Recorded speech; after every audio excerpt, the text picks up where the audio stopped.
The Stone of Fate, Secrets of Chicago. Part 1. Shadows of the Past. The town of Willow Creek breathed silence, broken only by the creak of an old wooden gate swaying on rusty hinges and the distant barking of dogs echoing from neighboring yards.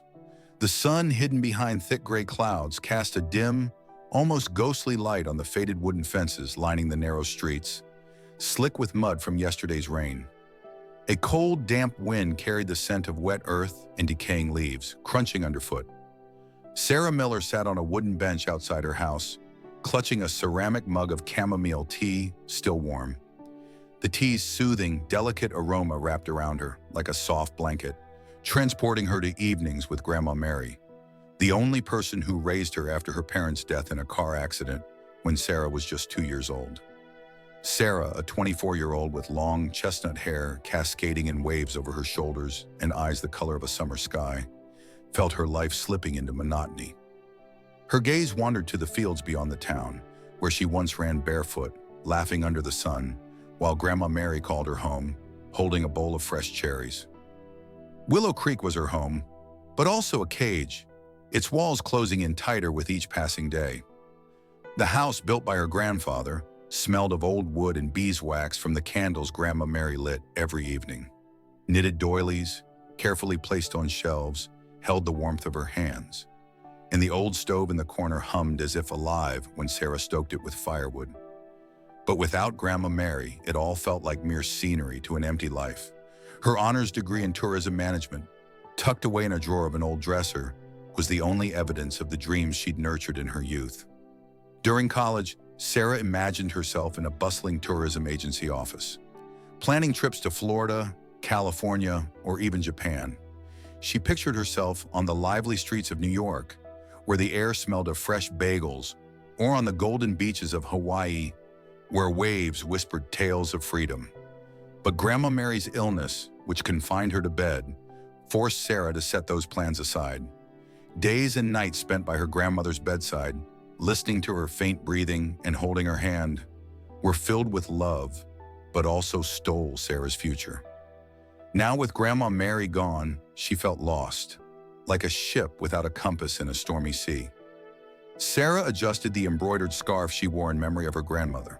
The fabric, adorned with delicate daisies, was soft from years of use, but still carried the faint scent of lavender that Grandma Mary loved. She sighed, feeling a quiet ache in her chest. Her gaze settled on the horizon, where the fields merged with the sky, and heavy, low clouds promised more rain. "Why am I still here?" she thought, gripping the mug so tightly her knuckles whitened. The town, once her refuge, now felt like a trap, holding her in the past. That day, Sarah decided to clean out the shed, hoping physical work would distract her from her heavy thoughts. The shed stood behind the house, its wooden walls covered in moss, its roof sagging under the weight of time. Inside, it smelled of dust and old belongings accumulated over the years. Sarah stepped carefully across the creaking floor, sifting through dusty trunks filled with items Grandma Mary had lovingly preserved. Among them, she found a wooden box carved with leaves and flowers. Opening it, Sarah discovered a stack of yellow children's drawings. One depicted a girl standing atop a mountain, with wind, drawn in blue crayon, swirling around her. She remembered this drawing. She was 7 when she made it, sitting on Grandma Mary's lap.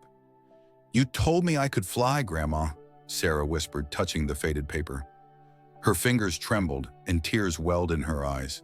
The drawing was like a letter from the past, a reminder of dreams she'd buried under the weight of duty.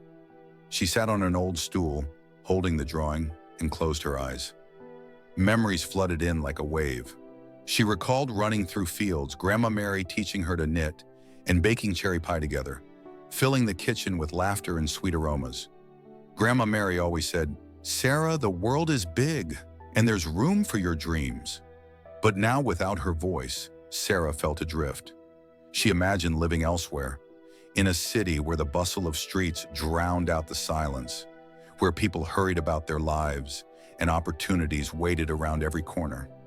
Yet the fear of change kept her tethered to Willow Creek, like an invisible rope. That evening, Ashley, a college friend, stopped by. The door opened with a sharp creak, and a whirlwind of energy burst in. Ashley, tall, with blonde hair, styled in perfect curls and wearing a fashionable gray coat, rushed to hug Sarah so tightly she nearly spilled her tea. Her perfume, sweet with notes of jasmine and vanilla, filled the room, overpowering the chamomile's scent. "Sarah, my girl!" Ashley exclaimed, her voice ringing like crystal, bringing life to the house. "How long has it been? A year? 2?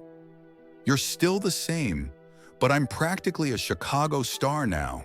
She laughed, but a shadow flickered in her eyes, unnoticed by Sarah, who was lost in her thoughts. Ashley shrugged off her coat, revealing a stunning emerald dress that hugged her slender figure, and flopped onto the old couch, which creaked under her weight. She glanced around, as if appraising every corner of the house. Sarah felt self-conscious in her faded dress, sewn by Grandma Mary, and the daisy scarf draped over her shoulders. Her hands instinctively tightened around the mug, seeking comfort. "So tell me, how's it going?" Ashley asked, her gaze sharp, her eyes glinting with curiosity but also something else, as if she were assessing Sarah like an item at a market. "I see nothing's changed here. Same house, same tea. Sarah, you've got an honors degree. Why are you still in this backwater?" Sarah looked away, feeling Ashley's words sting like needles. She wanted to talk about Grandma Mary, about caring for her, how nights by her bedside changed her, how the fear of leaving Willow Creek held her back. But the words stuck in her throat like a stone. She only shrugged, forcing a smile. Ashley didn't wait for an answer. Leaning back on the couch, she launched into stories about Chicago. Rooftop parties at trendy clubs where music thumped until dawn, trips to Miami where the sea sparkled like sapphire, to Napa Valley where the air smelled of wine, to Tokyo where cherry blossoms made you forget everything. Her life sounded like a fairy tale, and Sarah felt her own existence fade in comparison. She imagined herself in that world, in a dress like Ashley's, with a smile free of doubts, in a city where no one knew her past. Yet guilt crept in, as if she were betraying Grandma Mary, who loved Willow Creek. "Come to Chicago," Ashley urged, touching Sarah's hand. Her fingers were cold, but her voice was warm, like honey. "I've got connections, an apartment, everything. I'll help you get settled. Chicago is opportunities, Sarah. Don't waste them." Sarah nodded, though doubts gnawed at her like hungry wolves. She sensed Ashley's offer was a bridge to a new life, but something in her words felt too sweet, like sugar masking bitterness. Ashley scribbled her phone number on a scrap of paper and left, leaving behind a trail of perfume and a feeling that Sarah was losing something vital. The door closed and silence returned, but it was different, heavy, like the calm before a storm. That night, Sarah lay in bed, staring at the ceiling. The darkened wooden beams seemed like a map of her life, tangled with no clear path. She listened to the silence but suddenly heard a sigh, soft as the rustle of leaves outside. Her heart raced, and she lit a candle on the bedside table. The flame flickered, casting shadows on the walls, and Sarah thought they moved as if whispering. She clutched the scarf, its fabric warming her fingers. Maybe it's time to change, she thought, but fear of the unknown anchored her. That night she dreamed. She stood in a field where the wind sang a melody like Grandma Mary's lullaby. The grass swayed, and the sky was studded with stars twinkling like diamonds. Grandma Mary, in her favorite daisy scarf, stood in the distance, holding something shiny, a small stone glowing with soft blue light. "Listen to your heart, Sarah, but keep your mind sharp," she said, her voice fading into the wind like falling leaves. Sarah reached out, but Grandma Mary vanished, leaving only warmth. She woke with tears in her eyes, clutching the scarf. The stone, not yet part of her life, felt like a piece of the dream, and she knew it was a sign. Her path was about to begin. She rose from bed and walked to the window. The moon shone through the clouds, casting silver light over the fields. A spark of hope flickered in Sarah's heart. She imagined a different life, where she was free, her dreams no longer tucked in a drawer, where someone might be waiting to share her journey. "Grandma," "I'll try," she whispered, touching the scarf. Tomorrow she would visit Madame Clara, the local seer who, according to Grandma Mary, saw more than ordinary people. Maybe there she'd find answers, or maybe it would just be the beginning. Madame Clara opened her eyes and fixed them on Sarah. Then she reached for a small wooden box on the table and pulled out a black stone streaked with blue veins, like tiny rivers. It was smooth but warm, as if alive, and Sarah felt warmth spread through her palm as Clara placed it in her hand. "Keep it," the seer said, her voice softer but still commanding. "If it warms, someone nearby will protect you. If it's cold, beware. And remember, Grandma Mary speaks to you through dreams. Listen closely, for they are her voice from beyond." Sarah clutched the stone, its warmth calming her. She pictured Grandma Mary, her gentle smile, her daisy scarf, and tears welled again. The stone felt more than an object. It was a link to her grandmother, a sign she hadn't been abandoned. Sarah thanked Madame Clara, her voice barely audible, and left the house, feeling the outside air grow cooler, the garden whispering as if the trees knew her secrets. Back home, Sarah sat at the kitchen table, holding the stone. She studied it, noticing how the blue veins shimmered in the candlelight, flickering on the table. Her thoughts swirled around Clara's words. Chicago, fate, the shadow behind Ashley's words. She recalled Ashley's promise of a new life, but something in her eyes, unreadable, like the glint of a gem hiding a crack, nagged at her. Can I trust her? Sarah wondered, gripping the stone. It stayed warm, giving her hope she was on the right path. That night she dreamed again. She walked a narrow path shrouded in thick fog, swirling like a living creature. Ahead in a soft glow stood Grandma Mary, her daisy scarf swaying in the wind. She held the same black stone with blue veins, glowing like a tiny star. It will guide you, Sarah, she whispered, her voice blending with the wind's lullaby. Sarah reached out, but the fog thickened, and her grandmother's figure dissolved, leaving only warmth in her palm. She woke, clutching the stone, still warm as if kissed by the sun. Tears streamed down her cheeks, but resolve bloomed in her heart. She knew it was a sign. Grandma Mary was guiding her, even from beyond. At dawn, Sarah rose, her movements slow but certain. She pulled an old suitcase from under the bed, the one that belonged to Grandma Mary, and began packing. Her honors degree in tourism management, hidden in a drawer, went into the suitcase's bottom, a symbol of dreams she'd long buried.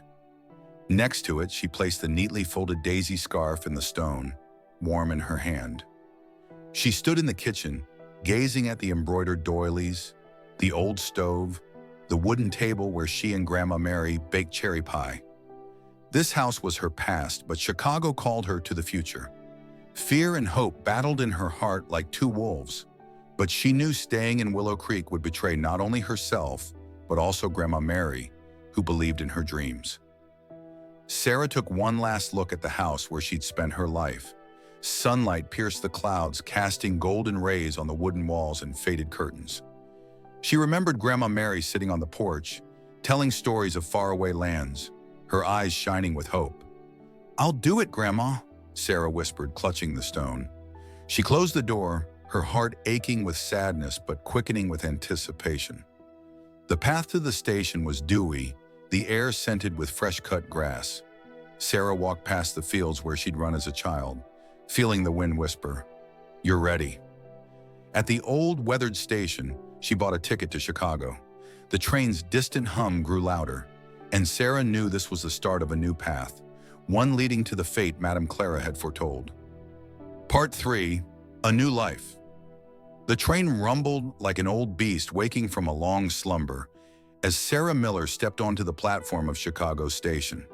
The city air hit her face, thick with the scents of asphalt, coffee from a nearby diner, and the salty breeze from Lake Michigan.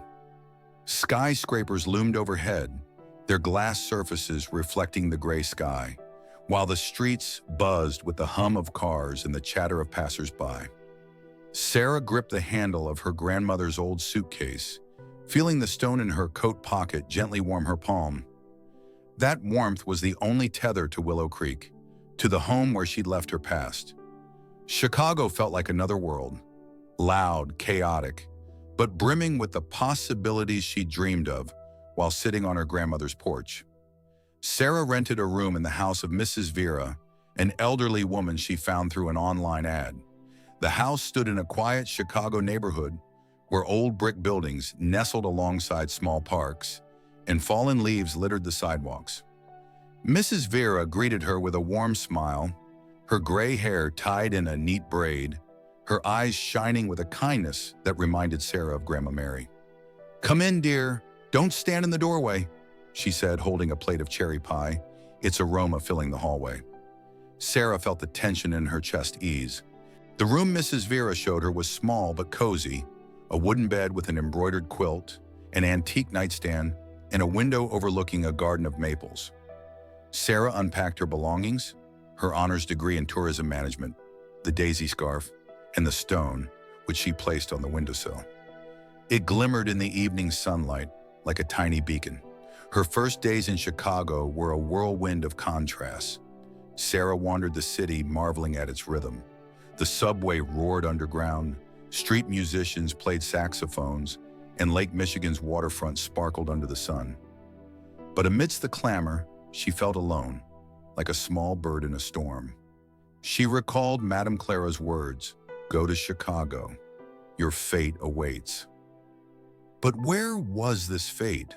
Sarah spent hours scrolling job sites, sending resumes to tourism agencies. Her degree, once a ticket to a grand life, now felt like just a piece of paper. Sitting in a cafe, clutching a ceramic mug of chamomile tea, she thought of Willow Creek, its quiet fields, and Grandma Mary, who always believed in her. The stone in her pocket warmed her, as if reminding her she wasn't alone. That night, she dreamed. She stood on Lake Michigan's waterfront, but the water was dark, nearly black, and the wind whispered Grandma Mary's words, "Caution is your shield." In the dream, her grandmother held the daisy scarf, but her face was blurred like a shadow. Sarah woke, clutching the stone, which was warm, but her heart pounded with unease. She knew Grandma Mary was warning her, but about what? Chicago? Ashley, whose sweet words still lingered in her mind? A few days later, Ashley called. "Sarah, you're in Chicago. Perfect. Come over, I'll show you the real city." Her voice was cheerful, but the stone in Sarah's pocket turned cold as ice. Sarah hesitated, recalling Madame Clara's warning about the shadow behind Ashley's words, but curiosity won out. She met Ashley downtown, near a skyscraper with gleaming windows. Ashley looked even more striking than in Willow Creek. An expensive dress, flawless makeup, a confident smile. She hugged Sarah, but the embrace felt cold, like the lake's breeze. "You did the right thing coming here," Ashley said, leading her to a trendy cafe. "Chicago's where dreams come true. I'll help you, I promise." They sat at a table, and Ashley talked about her life. Penthouse parties, trips to Miami, clients paying thousands for travel packages. Sarah listened, feeling her dreams of working in a travel agency stir, but something gnawed at her. The stone stayed cold, and she couldn't shake the sense that Ashley was hiding something.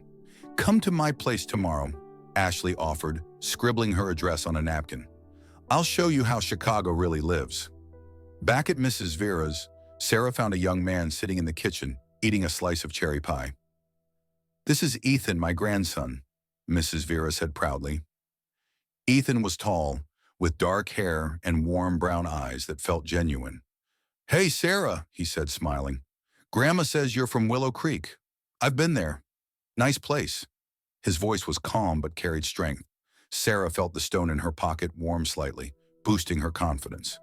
They talked, and Ethan shared that he worked in Chicago, often traveling for business, but always returning to his grandmother.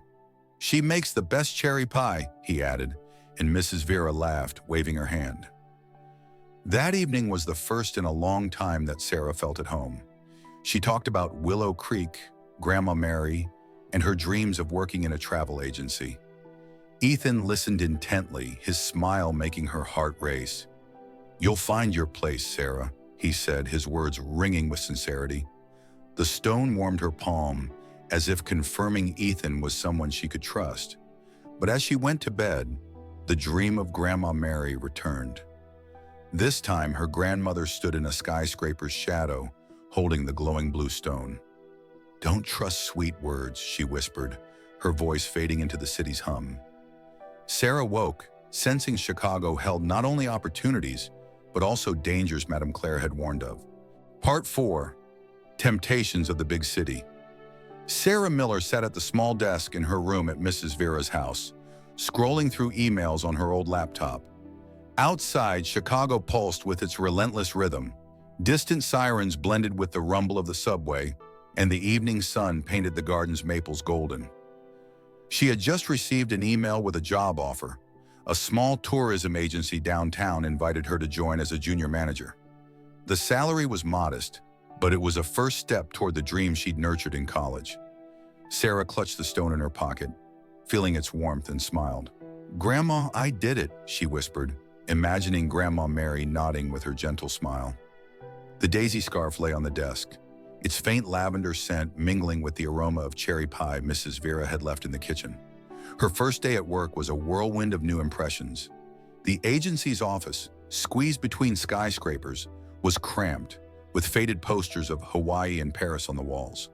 Chicago's glass towers loomed outside, reflecting the gray sky, and the city's hum seeped through thin walls. Sarah sat at a computer, answering client inquiries about budget trips to Florida, her heart racing with excitement. It wasn't the glamorous life Ashley described, but it was her life, a step toward independence. Yet that evening, riding the crowded subway where passengers pressed against each other and the air smelled of metal and sweat, she felt exhaustion and a twinge of disappointment. Her salary barely covered rent and expenses, and dreams of traveling to far-off lands seemed as distant as the stars over Lake Michigan, glimmering in the twilight. That evening, Ethan stopped by Mrs. Vera's house. Sarah found him in the kitchen, helping his grandmother slice apples for a new pie. His dark hair fell over his forehead, and his warm smile eased her tension. "How was your first day?" he asked, handing her a slice of cherry pie, still warm with a crisp crust. The stone in her pocket warmed, and Sarah felt her cheeks flush. "Not bad," she replied, sharing about the office, clients, and her hopes. Ethan listened intently, his brown eyes glowing with warmth, and for the first time in a long while, Sarah felt someone genuinely cared about her life. "You're doing great, Sarah," he said, touching her hand. His touch was light but sent a wave of warmth through her, as if the stone had shared its energy. They walked in the park near Mrs. Vera's house, where maples rustled in the autumn breeze and fallen leaves crunched underfoot. Lake Michigan's waterfront glimmered in the distance, its waves swaying under the gray sky, as if whispering secrets. Ethan talked about his work, mentioning business trips but dodging details, saying only that he worked with computers. Sarah noticed him glance around, as if checking for eavesdroppers, but chalked it up to fatigue. The stone stayed warm, reassuring her. "Ever thought of leaving Chicago?" she asked, gazing at the lake where city lights reflected like stars. Ethan smiled. "Sometimes, but there are people here worth staying for," he said, his gaze lingering on her a moment too long. Sarah looked away, her heart racing. She recalled Madame Clara's words, "If the stone warms, someone nearby will protect you." Could Ethan be that person? A gentle breeze carried the lake's scent, and the stone grew warmer, as if affirming her hopes. The next day, Ashley called again. "Sarah, you have to see my apartment." Her voice brimmed with enthusiasm, but the stone in Sarah's pocket turned ice cold. She hesitated, recalling Madame Clara's warning about the shadow behind Ashley's words, but memories of Ashley's tales of luxury swayed her. Ashley's apartment was in an upscale Chicago neighborhood, where skyscrapers gleamed with glass, and a sharply dressed concierge eyed Sarah before letting her in. Inside, everything dazzled. Marble countertops, designer furniture, vast windows overlooking Lake Michigan's swaying waves under the evening sky. "It's a rental for now, but soon it'll be mine," Ashley said, pouring wine into a crystal glass. Sarah felt out of place in her simple dress, clutching the daisy scarf like a talisman. "How do you do it?" she asked, trying to hide the envy gnawing at her. Ashley smiled, but her eyes flashed with something Sarah couldn't decipher, a shadow flickering in her gaze. "Connections, darling, and a bit of savvy," she replied, winking. Ashley offered Sarah to stay in her apartment for a week while she was away on business. "Everything's set. Food in the fridge, clean towels, even a new toothbrush. Then I'll get you a job at my agency. Decent pay, the whole deal." Sarah's heart tightened with doubt, but the offer was too tempting. She agreed, and Ashley left her the keys, rushing off to an urgent meeting. The apartment was luxurious but cold, like a museum, perfect but soulless. Sarah sat on the leather couch, clutching the stone, which remained icy. She recalled Madame Clara's words, "Not everyone can be trusted." Her gaze fell on a coffee table, where a photo of Ashley with an unfamiliar man, tall with cold blue eyes and a neat beard, lay. Something about his face made Sarah shudder, as if she'd seen a shadow from her dreams. That night, Grandma Mary's dream returned. She stood in Ashley's apartment, holding the daisy scarf. Shadows moved on the walls, whispering incomprehensibly, and the stone in her hand glowed blue but felt cold. "The shadow behind sweet words," Grandma Mary whispered, her voice dissolving into the city's hum. Sarah woke, clutching the stone, and noticed the curtains swaying despite closed windows. Her heart raced, sensing the apartment held a secret. She rose, holding the daisy scarf, and began exploring. On the kitchen table, she found Ashley's phone, forgotten in her haste. The screen lit up, revealing a notification. "Vincent, check the envelopes. Time for the new girl." Sarah's hands trembled, and the stone grew colder, as if screaming of danger. The next day, the man from the photo arrived. "I'm Vincent, Ashley's colleague," he said, his voice smooth but cold as glass. He left envelopes on the table, calling them work documents. The stone in Sarah's pocket grew colder, and fear gripped her chest. Vincent's gaze lingered, his smile too perfect to be genuine. "Ashley said you could help us," he added before leaving. Sarah opened an envelope and saw a stack of cash, more than she'd earned in a month at her agency. Her hands shook, recalling Ashley's words. "Decent pay, the whole deal." But why was the stone so cold? She hid the envelope, her heart torn between the allure of wealth and growing unease. Sarah searched the apartment further. In a drawer by the couch, she found a notebook with names and phone numbers in Ashley's neat handwriting. Some names were crossed out, with sums of money and strange codes written beside them. One entry caught her eye. "Tessa, 2 weeks, check." Who was Tessa? What did check mean? A chill ran down her spine, and she gripped the stone, still icy. She recalled Grandma Mary's dream. "Run, Sarah." Her gaze returned to the photo of Ashley and Vincent, noticing an office in the background. Not a travel agency, but a dark room with computers and monitors. This wasn't a place for planning vacations. That evening, Sarah called Ethan, hoping his voice would calm her.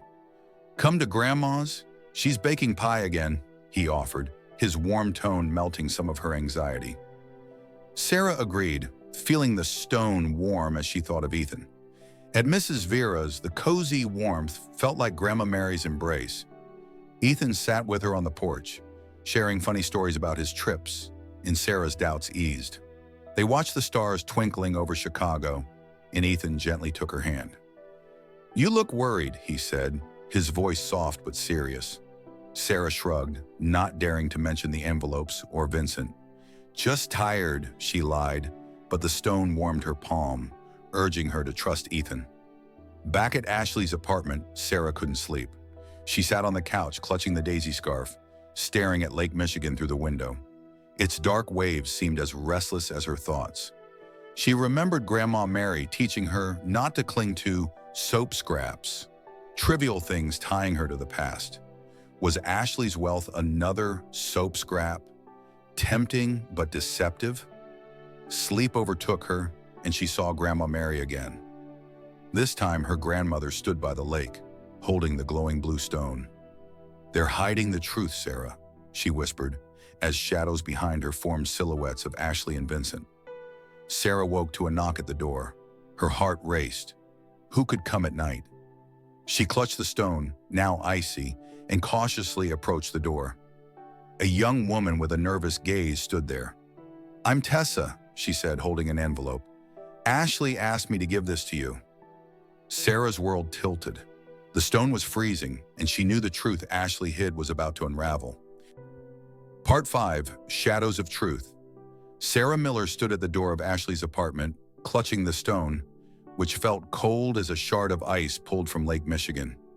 Before her stood Tessa, a young woman with a nervous gaze and trembling hands, holding an envelope like the one Vincent had left. Her pale face glistened with sweat, her eyes darting as if afraid someone was watching.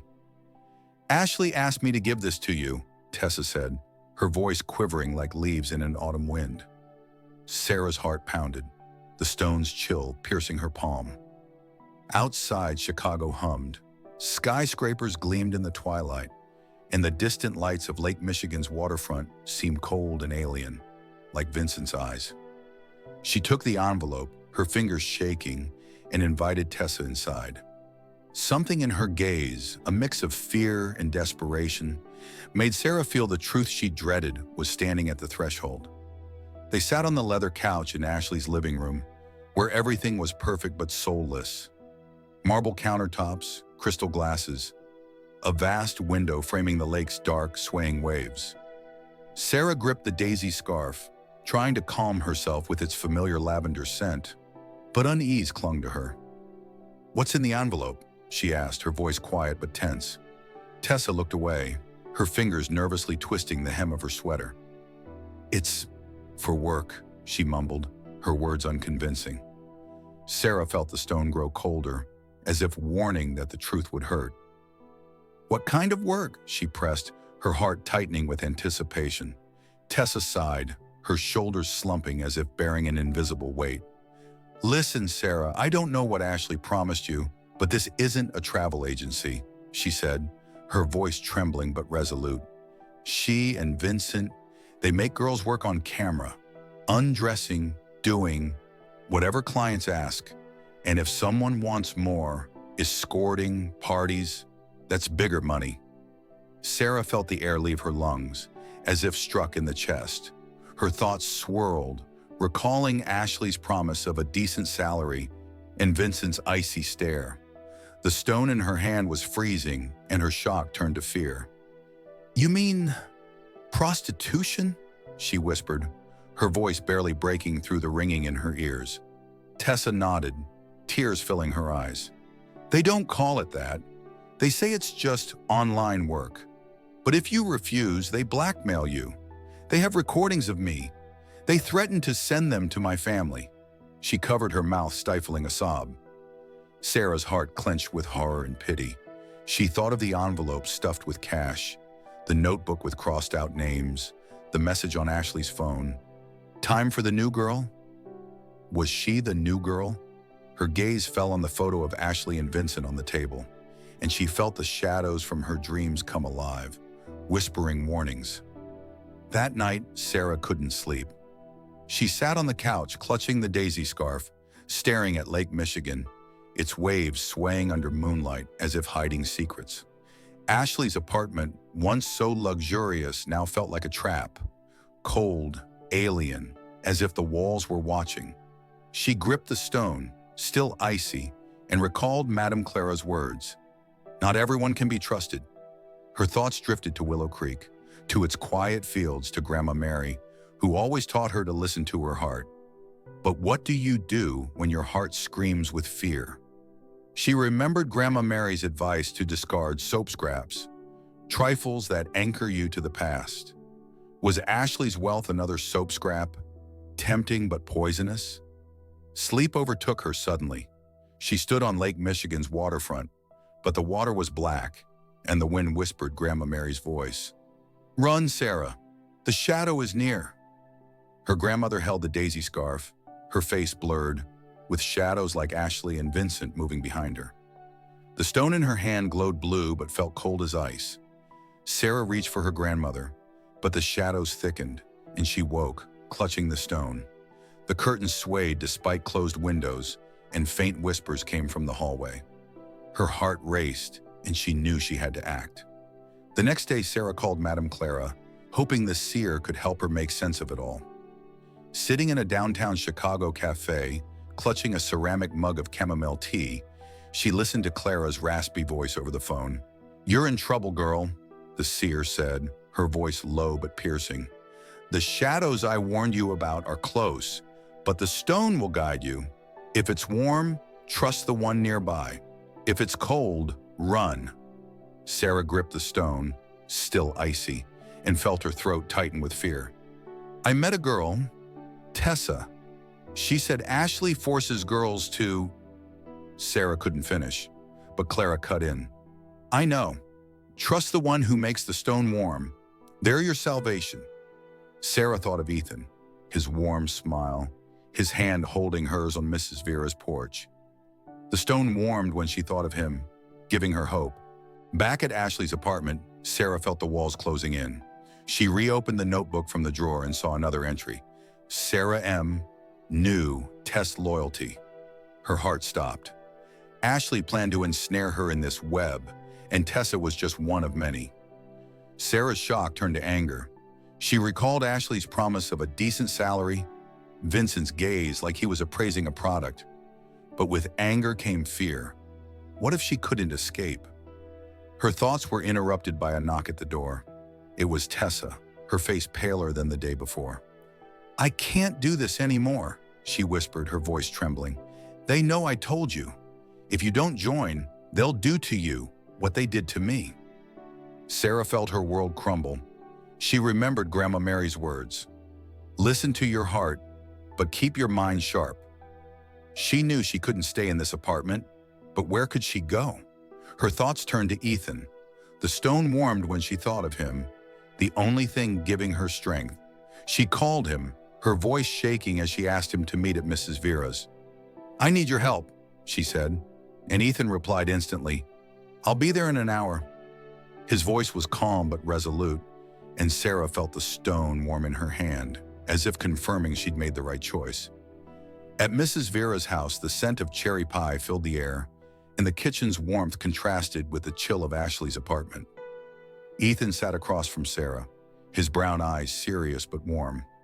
"Tell me everything," he said, and Sarah felt her fear recede. She told him about the envelopes, Tessa's words, the notebook, and the message on Ashley's phone. Her voice trembled, but the stone warmed her palm, as if Grandma Mary stood beside her, offering support. Ethan listened silently, his face growing graver. "You did the right thing calling me," he said, squeezing her hand. "I know you're scared, but you're not alone." Tears welled in Sarah's eyes, but with them came hope. She knew Ethan was her salvation, as Madame Clara had said. That night, lying in bed at Mrs. Vera's, Sarah dreamed again. Grandma Mary stood on the porch of their Willow Creek house holding the daisy scarf. "You chose wisely, Sarah," she whispered, her voice full of warmth. The stone in her hand glowed with soft blue light, and the shadows behind her dissolved like mist. Sarah woke with tears in her eyes but a calmer heart. She knew the truth that Tessa revealed was only the beginning. But with Ethan by her side, she could face the shadow hiding behind Ashley's sweet words. Part 6. Escape from the Trap. Sarah Miller sat on the porch of Mrs. Vera's house, clutching the daisy scarf, its lavender scent evoking childhood memories of Willow Creek. Her heart still raced from her conversation with Tessa, whose words about Ashley and Vincent's network buzzed in her mind like Chicago's sirens. The stone in her pocket warmed her palm, its heat the only thing keeping panic at bay. Ethan sat beside her, his brown eyes fixed on her with quiet resolve. Beyond Mrs. Vera's window, Chicago's lights flickered, and Lake Michigan's dark waves swayed under a gray sky. "Tell me everything, Sarah," Ethan said, his voice calm but strong, making her feel safe. She gripped the scarf, recalling Madame Clara's words, "Trust the one who makes the stone warm." And so she began to speak. Her words poured out like water from a broken dam. She told him about the envelope stuffed with cash left by Vincent, the notebook with crossed-out names, the message on Ashley's phone, time for the new girl. She described Tessa, her eyes full of fear, and her confession that Ashley's work was a front for an online prostitution network disguised as a travel agency. Sarah's voice trembled, but the stone in her pocket grew warmer, as if Grandma Mary stood beside her, whispering encouragement. Ethan listened silently, his face growing graver, but never interrupting. When she finished, he squeezed her hand, his touch warm like sunlight after a storm. "You did the right thing telling me," he said. "I'm not just a computer guy, Sarah. I'm with the police, cybercrime unit. We've been tracking networks like this for months." Sarah felt her shock give way to relief, but a new fear crept in.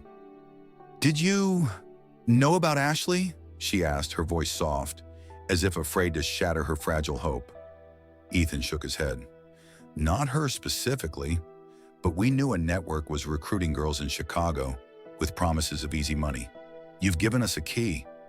He smiled, though his eyes remained serious. "Are you ready to help us? It could be dangerous, but I promise I'll be there." Sarah clutched the stone, now warm in her palm, and nodded. She recalled Grandma Mary's words. "Listen to your heart, but keep your mind sharp." Her heart urged her to trust Ethan, and she knew this was her chance to escape the trap. The next day, Ethan took Sarah to a police station in downtown Chicago. The gray building, with its dim windows, was squeezed between gleaming skyscrapers. Inside, it smelled of coffee and paper, the hum of voices mingling with the clatter of keyboards. Ethan introduced Sarah to his colleague, Detective Harris, an older man, with a gray beard and a piercing gaze.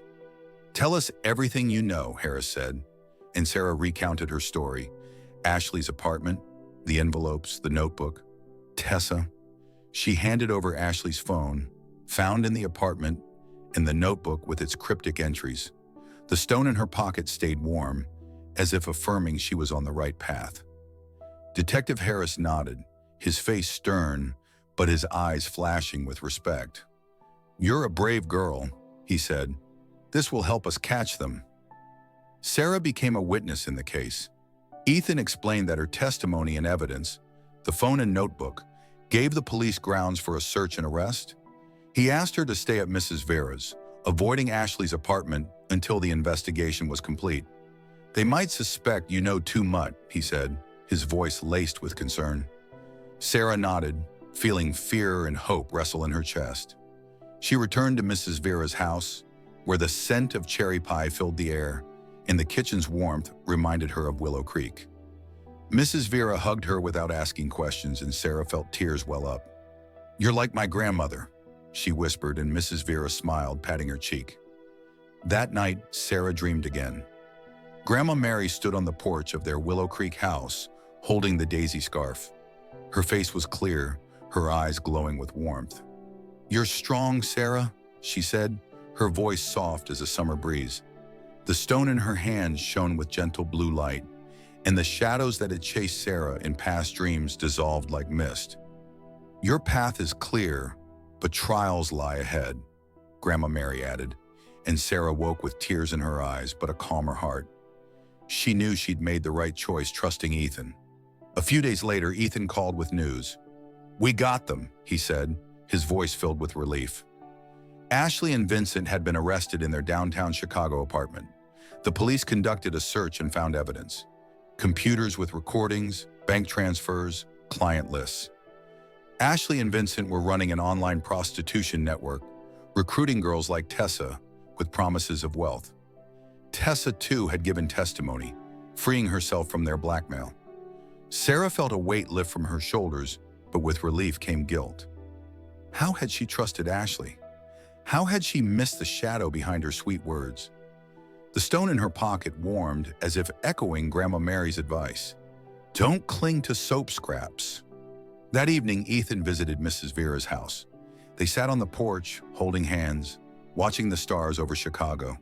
The city lights twinkled, promising a new life, while Lake Michigan whispered its secrets. "You saved me," Sarah said, her voice soft but full of gratitude. Ethan smiled, his brown eyes warm. "You saved yourself, Sarah. I just helped." He gently kissed her forehead, and Sarah felt the stone warm in her pocket, as if blessed by Grandma Mary. They talked about the future, Sarah's dreams of working in a travel agency, his work with the police. "You're stronger than you think," Ethan said, his words etching into her heart. Back at her travel agency job, Sarah felt Chicago no longer scared her. The skyscrapers seemed less daunting, the Lake Michigan waterfront friendlier. She knew there was work ahead, but with Ethan by her side and the stone in her pocket, she felt ready for new challenges. That night, she dreamed of Grandma Mary standing by the lake, holding the daisy scarf. "You found your path, Sarah," she said, her smile radiant with pride. The stone glowed warmly and the shadows were gone for good. Sarah woke with the sense that the trap was behind her, and her life was just beginning. Part 7. Light of the Future. Sarah Miller stood before the window of her new apartment in Chicago, holding the daisy scarf, its delicate lavender scent reminding her of home in Willow Creek. Outside, spring sunlight bathed the skyscrapers in golden hues, and Lake Michigan's waterfront sparkled, as if inviting a new beginning. The stone in her pocket lay quiet, no longer shifting temperature, but when she squeezed it, it glowed softly blue, like a blessing from Grandma Mary. 6 months had passed since Ashley and Vincent's arrest, and Sarah finally felt Chicago was her home. Not a trap, but a place to build her future. Spring in Chicago was enchanting. Parks bloomed with cherry blossoms and magnolias, the air carried the scent of fresh-cut grass, and Lake Michigan shimmered under the sun like a diamond. Sarah loved strolling the waterfront, where the breeze brought coolness and seagulls soared above the waves, calling out freedom. Her apartment with Ethan was in the cozy Lincoln Park neighborhood, where old brick buildings nestled alongside green lawns. Inside, it smelled of freshly brewed coffee and cherry pie, which Sarah was learning to bake using Mrs. Vera's recipe. On a wooden shelf stood a photo from Willow Creek, Sarah and Grandma Mary, smiling in a field of daisies. The daisy scarf lay on the couch, next to a small pot of flowers Ethan had brought for their housewarming. The apartment was their nest, filled with warmth and dreams. Work at the travel agency had become a source of joy for Sarah. Her diligence and knack for connecting with clients earned her a promotion to senior coordinator.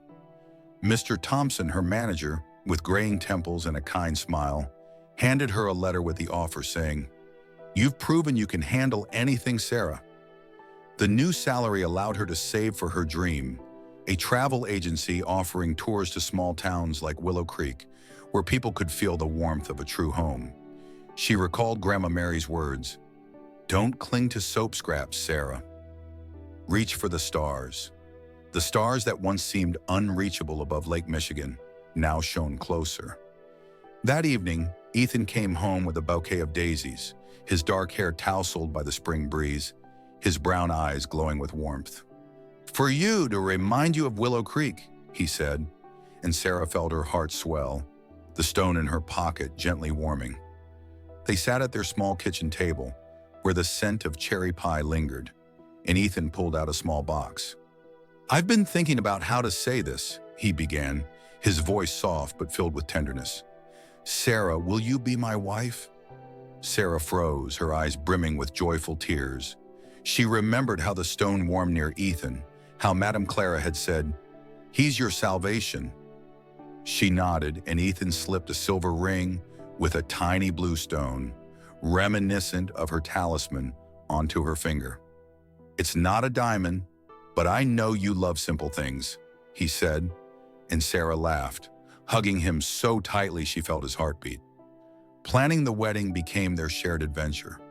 They wandered through Lincoln Park, where cherry blossoms bloomed like pink clouds, and chose a ceremony spot, a clearing by an old oak, where sunlight filtered through the leaves. Sarah pictured herself in a simple white dress, the daisy scarf woven into her hair, with Ethan holding her hand. "Cherry pie instead of cake?" Ethan teased, and Sarah nodded, recalling Mrs. Vera's promise to bake her best pie. They sat on a bench by Lake Michigan, where the waves whispered of eternity and discussed guests. Mrs. Vera, Ethan's police colleagues, a few of Sarah's co-workers. "Should we invite Tessa?" Sarah suggested, and Ethan smiled. "You have a big heart," he said, kissing her forehead. The stone in her pocket glowed blue as if Grandma Mary were blessing them. Sarah often reflected on the lessons from her ordeal with Ashley.